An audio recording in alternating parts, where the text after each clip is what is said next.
হজরত লোকমান আলাইহিস সালাম। তিনি নবী ছিলেন না, কিন্তু তার জ্ঞান, ধৈর্য ও হিকমতের কারণে মহান আল্লাহ তালার অত্যন্ত প্রিয় বান্দায় পরিণত হয়েছিলেন।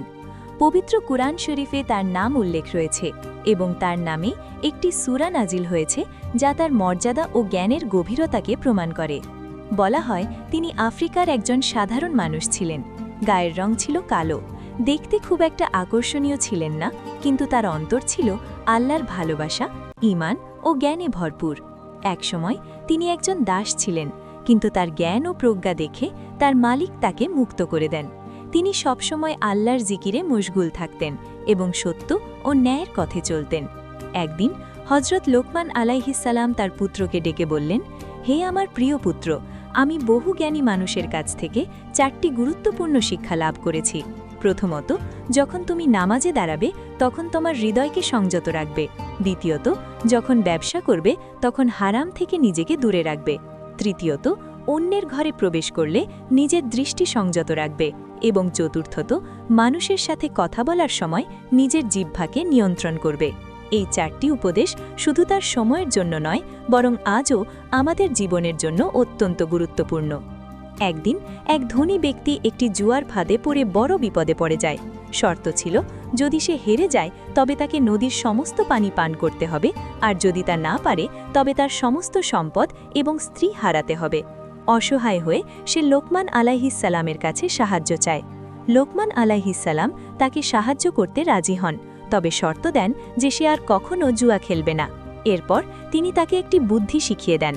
যখন সেই জুয়ারি ব্যক্তি তার কাছে দাবি জানাতে আসে, তখন ধনী ব্যক্তি বলে, আমি নদীর পানি পান করব, কিন্তু আগে তুমি গতকাল থেকে আজ পর্যন্ত যত পানি কমে গেছে তা ফিরিয়ে আনো এবং নদীর প্রবাহ বন্ধ করো।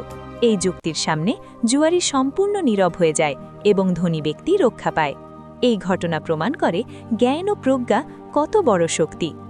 আরেকদিন এক ব্যক্তি হজরত লোকমান আলাইহিস সালামকে একটি ভেনা দিয়ে বললেন, এর সবচেয়ে ভালো 2টি অংশ রান্না করে আনতে। লোকমান আলাইহিস সালাম ভেড়ার জিহ্বা ও কলিজা রান্না করে নিয়ে আসলেন। পরের দিন আবার একই অনুরোধ করলে তিনি আবারও জিহ্বা ও কলিজা এনে দেন। তখন সেই ব্যক্তি অবাক হয়ে কারণ জানতে চাইলে তিনি বলেন, যদি এই 2টি অঙ্গ ভালো থাকে তবে এর চেয়ে উত্তম কিছু নেই, আর যদি এগুলো খারাপ হয় তবে এর চেয়ে নিকৃষ্ট কিছু নেই। এর মাধ্যমে তিনি বুঝিয়েছেন মানুষের জিহ্বা ও অন্তরই তার আসল পরিচয়। একদিন তার মালিক তাকে একটি তরমুজ দেন। লোকমান আলাইহিস সালাম বলেন, এটি খুবই মিষ্টি, কিন্তু পরে মালিক নিজে খেয়ে দেখেন তরমুজটি অত্যন্ত তেতো।